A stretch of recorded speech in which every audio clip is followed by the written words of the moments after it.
Y nos vamos a ir a Irán para hablar de la carta que tiene sobre la manga el presidente Donald Trump. Un as que tal vez podría jugar en algunas semanas en caso de que esta guerra no termine con los objetivos que tiene pensado el presidente.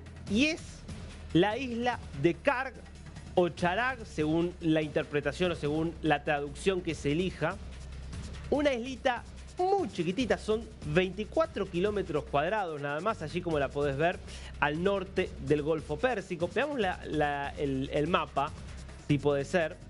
Esto es, fíjate vos, a 25 kilómetros a 25 kilómetros nada más de... Dame una imagen igual más de lejos. 25 kilómetros nada más de la costa de Irán, de todo lo que es la zona oeste, cordillerana también, y a casi 500 kilómetros, y ahí lo podemos ver, si bajamos un poquito, ahí está, del estrecho de Hormuz. ¿Por qué esta isla es tan importante y por qué puede convertirse en un arma para Donald Trump?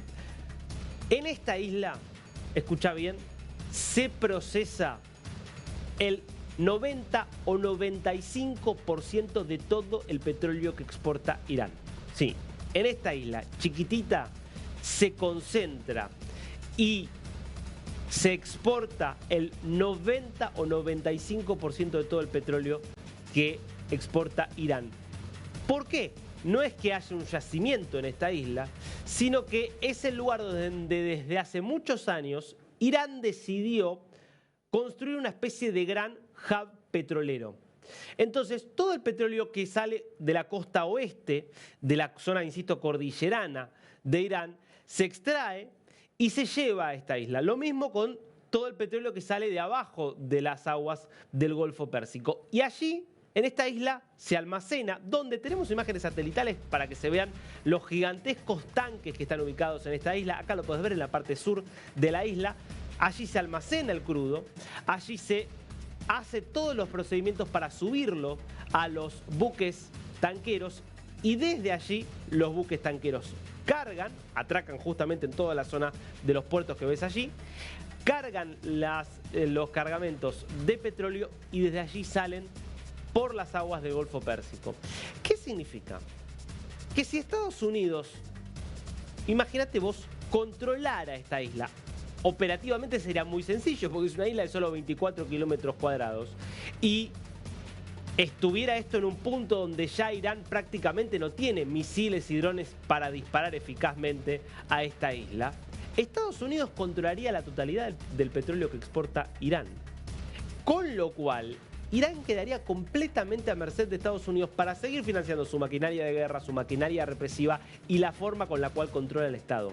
Es algo de lo que casi no se ha hablado en este conflicto, pero muchos en la administración Trump están viendo ahí, a la isla de Charag, a la isla también llamada de Karg, como una forma de tal vez forzar al régimen islámico de Irán a terminar teniendo que acceder a las demandas del presidente Trump, que lo ha dicho.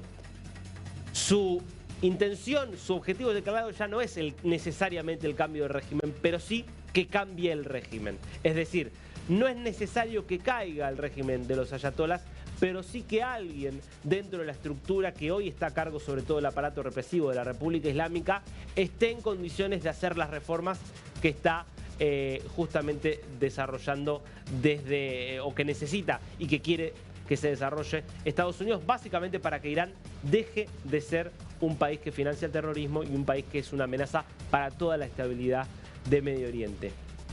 Es una de las estrategias que se están viendo por estas horas. Diría, una de las más interesantes para analizar. No sería la primera vez que esta isla se convierte en foco de conflicto, porque en toda la guerra Irán-Irak de los años 80, Irak atacó en varias oportunidades esta isla precisamente para golpear la estructura y el financiamiento que le da el petróleo a Irán. Del otro lado, como sabemos, hay toda una vertiente y toda una línea dentro del gobierno de Trump que dicen no, la estrategia debe ser financiar a los kurdos. Y esto es parte justamente de lo que se está viviendo en estas horas, donde algunos reportaban que ya anoche se empezaban a preparar formaciones de kurdos, en su mayoría provenientes de Irak, preparados para ingresar a Irán en un plazo de 1 semana a 10 días. Esto lo daba a conocer, fíjate, el sitio i24 de Israel, el canal en realidad i24 de Israel, exclusivo.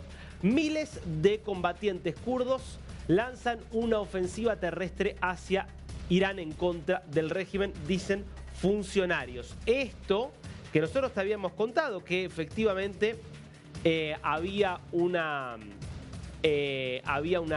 el comienzo de una campaña de financiamiento por parte de la CIA. Por lo menos algunos medios en Estados Unidos afirmaban que la CIA estaba armando y financiando a los kurdos.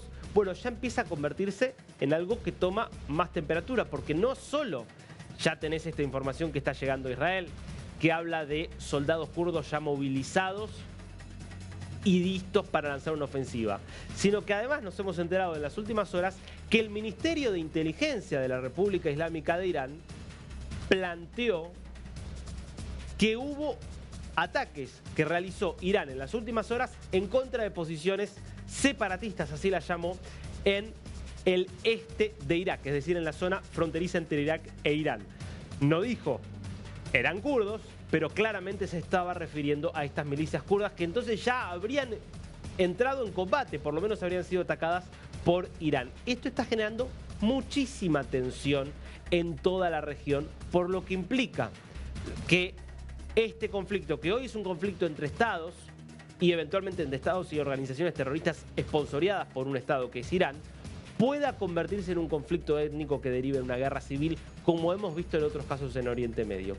Yo quiero que veas el mapa de cómo se distribuyen los kurdos dentro de Irán, y lo que vas a ver justamente es que el grueso, más allá de que hay algunos que están hacia el norte de Mayad, y es una población minoritaria, el grueso está en el noroeste, el núcleo, la provincia de Sanandaj, que es toda la zona de la frontera con Irak.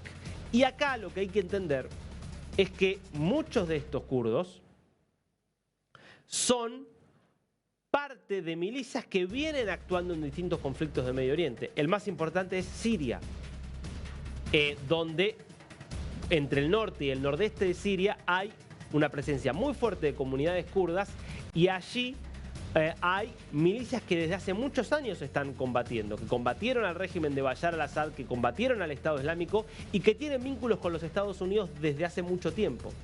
Precisamente porque Estados Unidos los utilizó como tropa en territorio para no mandar tropas, en la idea de combatir tanto a ISIS como al régimen de al-Assad. Hoy están en una relación por momentos de enfrentamiento y por momentos de ciertos acuerdos con el régimen actual que conduce Ahmed al-Shara. Ahora, esto genera obviamente muchísimas alarmas en Turquía, porque Turquía tiene como su principal preocupación el crecimiento del separatismo por parte de fuerzas kurdas, que son muy importantes en el este sobre todo y en el sudeste del país, exactamente en la zona de la frontera con Siria, también en la zona justamente de la frontera con Irán, y que han realizado ataques terroristas en los últimos años y que han sido blanco de una intensa campaña por parte del ejército turco, para eliminar esta amenaza. Turquía entró en el conflicto en Siria precisamente para evitar que se forme allí un estado kurdo, y va a entrar, no te quepa ninguna duda, en el conflicto, pero a favor del régimen iraní, si esto termina en la consolidación de algún tipo de protoestado kurdo. Es una apuesta muy riesgosa. Ayer le preguntaron a Donald Trump, mejor dicho, a su vocera, a Caroline Leavitt, si efectivamente Estados Unidos había apoyado financieramente a las milicias kurdas. Ella lo negó. Ahora, al mismo tiempo, reconoció que hubo conversaciones entre Trump y líderes kurdos. Y es un tema que preocupa porque sería abrir la puerta a que esto se convierta en un conflicto étnico con actores armados, no estatales, que son mucho más difíciles de controlar y que sobre todo pueden convertir a Irán en un escenario bastante parecido a lo que fue Irak y Siria, que claramente es algo que no le interesa a nadie. Por ahora son esfuerzos aislados y pareciera que el principal objetivo de la administración Trump es dado lo difícil que es imaginar una caída del régimen y que de esa caída del régimen emerja casi que de forma automática, cosa que no suele pasar, algún tipo de gobierno legítimo, es forzar una transición interna, que haya un sector del régimen que tome el poder y que esté dispuesto a hacer las reformas que el ayatolá Ali Khamenei no ha realizado. La noticia que daba Irán International de que el elegido para sucederlo sería justamente su hijo, Mojtaba Khamenei, bueno, difícilmente sea bienvenida por parte de Estados Unidos, porque todo apunta a que Mojtaba sería o una radicalización o por lo menos la continuidad del régimen tal cual lo conocemos, sobre todo un régimen muy anclado en la Guardia Revolucionaria Islámica. De hecho, ha trascendido declaraciones de Trump